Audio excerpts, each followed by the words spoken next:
Hi, and welcome to Room of Rock with Ted and I. Now this time in the Room of Rock, this is something completely different for us. This isn't a guitar, it's actually a Titan Multi Tool, a Petrol Multi Tool. The Titan brand is sold, I think, well, certainly by Screwfix, where we bought this one. So it can be a hedge trimmer, a pruner, small chainsaw pruner, it can be a strimmer, and it can be a bush cutter. So it's a useful bit of kit around the garden, especially in the summer months when everything's growing wild. But our one's playing up. What it does, it'll start easily, it'll idle smoothly, but as soon as you try and throttle up to use the thing, to get it to engage, to cut or whatever, it doesn't want to know. It wants to bog down and try and stall. As soon as you let the throttle off and return it to idle, it idles fine, no problem at all. So we're going to do a few things to see if we can sort it out, and hopefully it might help someone else who's got a similar problem with their one. Well, if you like what we do here in the Room of Rock, please think about maybe giving us the thumbs up, or even subscribing. It means a lot to us. It means a lot to young Teddy boy there, and it encourages us to put more online content up. I mean, obviously this is a departure from what we normally do, but we're hoping it might prove useful to the numerous owners of these things that have struggled the same as we have with it, because it can be deeply frustrating when you pull the thing out the shed and want to do some trimming and all it wants to do is play up. Well, what we'll do now, we'll get the camera in a bit closer so you can see what we're doing. We'll get this up on a table and we'll go through one or two things that you can go over, check and adjust to try and get yours working properly. So what I'll do, I'll start it up and show you the problem we've got.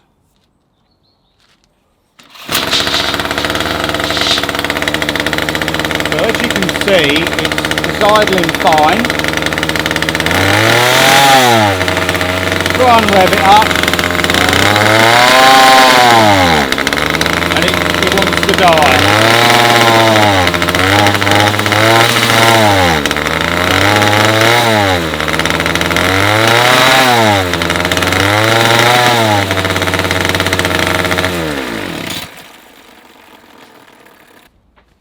Well, one or two basic things to go over at the very beginning, just to make sure you've got all bases covered and you're not delving in too deep unnecessarily. First thing I would say is petrol. There's a lot of talk of petrol going off, modern petrols that have got a lot of ethanol in them going off. Now if you've got a gallon can of fuel that's been in the shed for a few years, because it only gets used in the summer months for the lawnmower or the trimmer or something, there's every danger it could have gone off over time and it's not as volatile as it needs to be. So I'd recommend checking that your petrol's good, and because I've just been caught out, funnily enough, with my motorbike. Hadn't used my motorbike for a few months in the winter because the weather was so bad. When I went to start it, it started up fine and it idled for a matter of, I don't know, 5 seconds and then just died and wouldn't start again. So I thought, because it had initially started, that the petrol had to be fine. It must be something like the fuel pump or blocked injectors or fuel pump relay or the pressure regulator in the fuel injection system. So I was delving way too deep and did quite a lot of dismantling of various bits and checking on the bike, and it turned out actually it was poor petrol.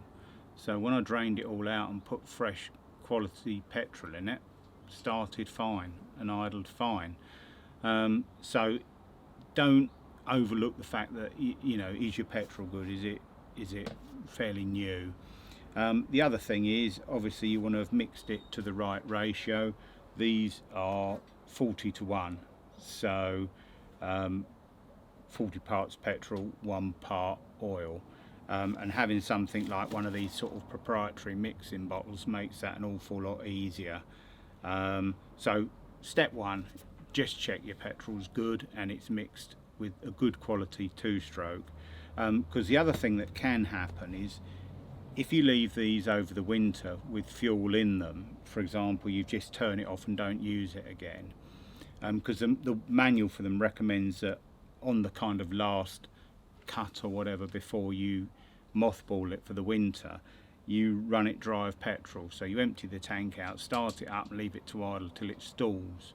then that should have got all the fuel out of the carburettor. Because what can happen is with a two-stroke where you've got petrol and oil mixed together, the petrol can evaporate off over the winter months, just leaving an oily residue in there, which can then block things like jets and that. Because the thing is with the carburettor on there, you know, it's not a lot bigger than your thumb. It's only a 25cc engine, and the carburettor's small. So in theory, all the little orifices and airways, they're very small too. So you want to make sure that you do that as a matter of course. Make sure that you don't leave it with any petrol in over the winter months. It's all right when you're using it fairly regularly, it's not a problem, but it's a good thing to do. So step one, we know we've got good petrol and it's mixed correctly with a good quality two-stroke oil. Next thing is, let's have a quick look at the plug and check that. So the plug is situated on the top. Put off the cap. Now, I think it's an unusual size on this. I think it's is it 19mm? Yeah, 19mm. But you get the tool with the machine anyway, but I'm just using a socket because I've got one here. So just pull the plug out. So we've got the spark plug out. We want to make sure it's clean. This is a spark plug brush. Now if you look at it, hopefully you can see that the bristles are coppery or brass. They're not steel, so they're not too aggressive, because obviously there's porcelain insulators on them, and you just want to go around it, clean it up, get any unwanted residue off of it.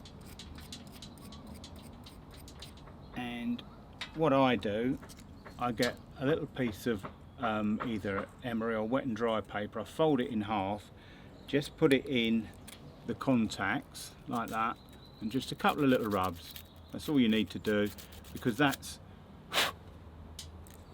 they are the parts where the spark's going to jump across. So it's no good having all this clean and then that filthy. So you want to make sure that that's clean there, so that you're going to get a good spark. Well, hopefully you can see that that's the spark plug cleaned up. So I'm happy that's gapped right and nice and clean.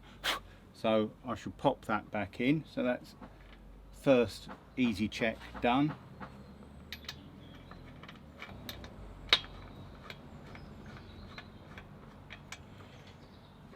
Now whilst I've got a long bar here, I've only got that because it's easy to get out of the garage, it was handy. The spark plug just needs to be nipped up. It just needs to be tight, because the cylinder heads on these are made of aluminium and they're easy to strip the threads out of. So really on the spark plug you've got the little compression washer. You just want to nip it up. That's all you need to do. It doesn't need to be tight. It's not going to blow out, providing it's nipped up and it's firm. So we know the spark plug's fine now. Next thing we'll do, we'll check the air filter, make sure that's not clogged, because if the air filter's clogged, now the air filter sits here, and just an ordinary Phillips screwdriver in the end there, and take that off, and there's the air filter. Now the air filter on these is a little bit of sponge that's soaked in, I suppose, a light machine oil. The idea being that dust and dirt get stuck to the sponge, so they get stuck to that before they can get in the engine and do any damage. Now whilst that doesn't look immaculate, that's certainly not clogged or dirty or anything, so there's nothing in there. I'll pull the sponge out so you can see it. There's a sponge element. There's nothing in there that's blocking it. There's no leaves or debris that have got in there, so we know that's fine. So that can go back on.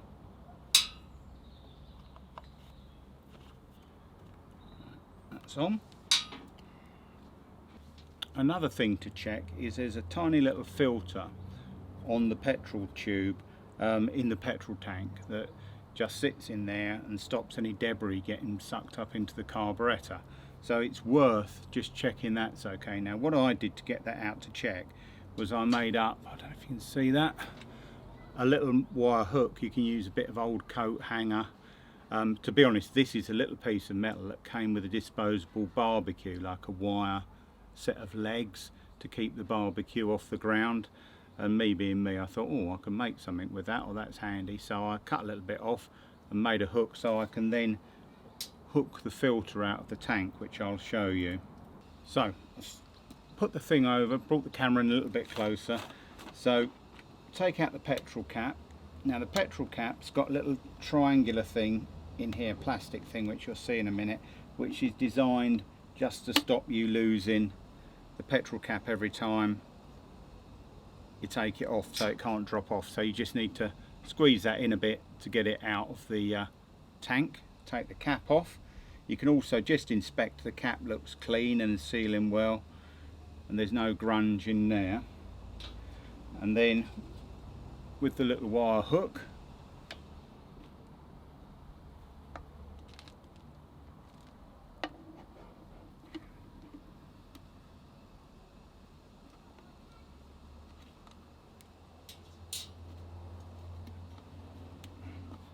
there you go, look, you can see there's the little filter.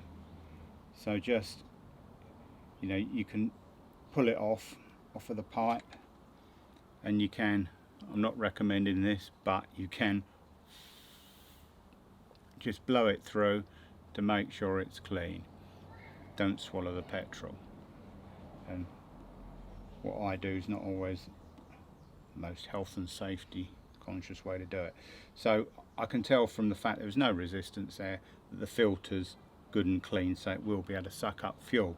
The other thing worth checking on them is that the pipes are all good and there's no splits in the pipe, because how they work is they kind of suck fuel up. There's a little diaphragm in the bottom of the carburetor, and it almost works on a little vacuum, and it sucks up the fuel.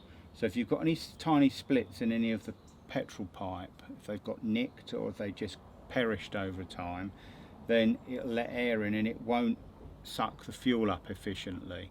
So that could be part of the problem. So just, you can pull the pipes off gently, and just how I did it, and I'm not saying it's the best way, was gently pull the pipes off and blow down them with my finger over the other end. And if you can blow and feel resistance, you can't feel any air escaping, a bit like when you pump up an inner tube trying to find a puncture on a bicycle, then you know the pipes are good. Now you can buy on eBay the little, if your bowl splits for your little primer, you can buy those with the pipes attached for not a lot of money off of eBay, so they're replaceable. So something else to check your pipes are all good, check your filters all good. Now, because what we don't want to be doing is, you don't want to be adjusting anything or altering anything on the machine if that isn't the problem, because you can only get yourself, you know, go down a bit of a rabbit's warren of not knowing exactly where you are. So we know we've got good fuel at the right mixture, we know the plug's good, we know the filter's good in there. Now first, I know it's a fuel problem, I can tell it's not spark, it's fuel. It's either lack of fuel, it's starving, or it's flooding. So the first thing I thought, because I've had it before on other pieces of garden machinery, I had it on a lawnmower with a similar style of carburetor, would it be the diaphragm in the carburetor? It's got weak or split and it's not pumping fuel up properly. So I went out and bought a carburetor rebuild kit, which you can get off of eBay. It cost me just under £10 delivered. And I'll show you what that looks like. So here's, if you see that, the carburetor rebuild kit. Now this covers numerous models, so you've got various gaskets in there for the little carburetors, you've got the needle valve, and you've also got the diaphragm. That's what the diaphragm looks like, which is the part I suspected, because that goes in and out and does a little bit of pumping, and they can stretch or split. and I rebuilt the carburetor, cleaned it all up, and it made no difference. So it was a waste of time. That wasn't the problem with it. I'm not saying it won't be necessarily on yours, but it wasn't on this one. So the next thing I did was, with a bit of help from a friend of mine, Dave, we did a bit of Googling, because I'd contacted him to say what problems I was having with the thing. And it turns out there's an adjustment on the carburetor.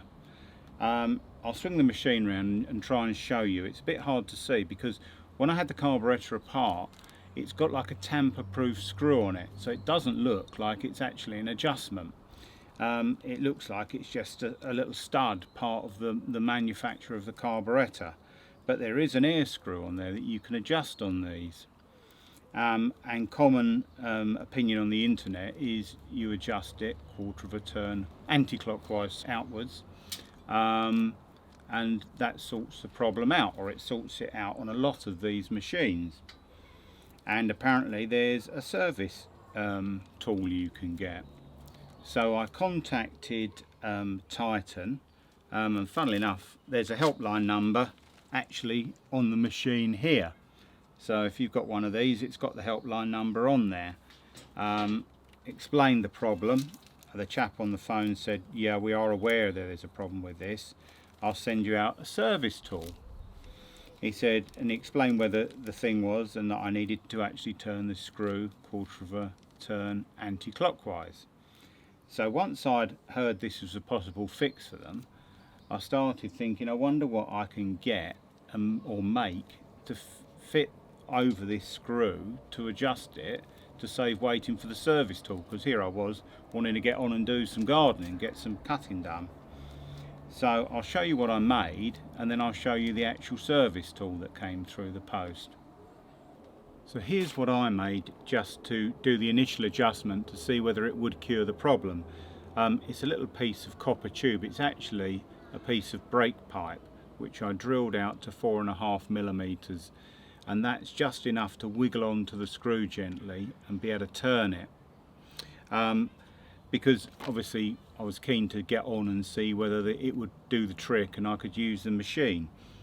So that's what I made. I tried things like rubber pipe. I mean, you might have a piece of rubber pipe that will push on and turn. Someone on the internet even suggested a drinking straw. Now whether that be strong enough, I don't know. I don't think the screw's particularly tight, it's just recessed, so you might get lucky with a drinking straw. You might have a small one that would go on and turn. So that's a thought. But what actually came through the post, and I was quite surprised, was this piece of paper here with the instructions.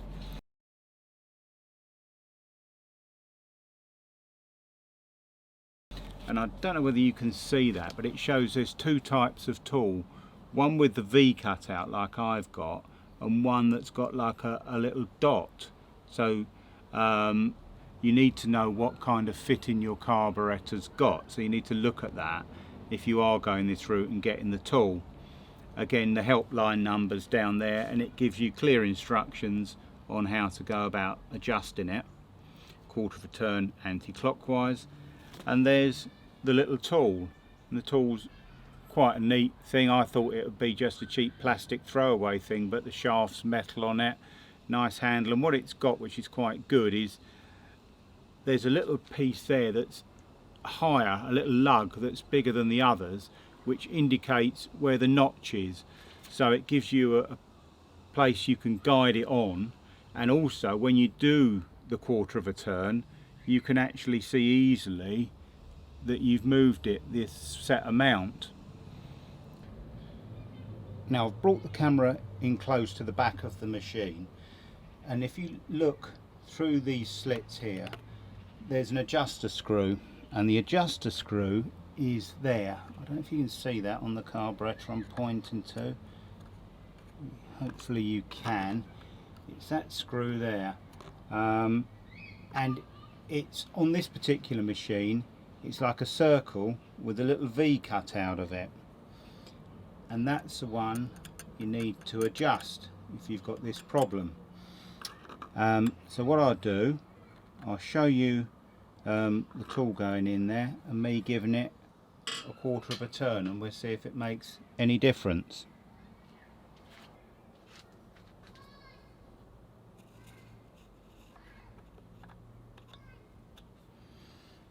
That's the tool on the screw.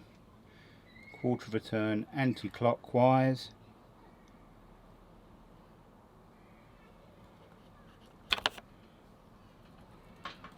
And we'll see if that's made any difference. So now with the screw turned quarter of a turn anti-clockwise, I'll start the machine up and we'll see if it's made any difference.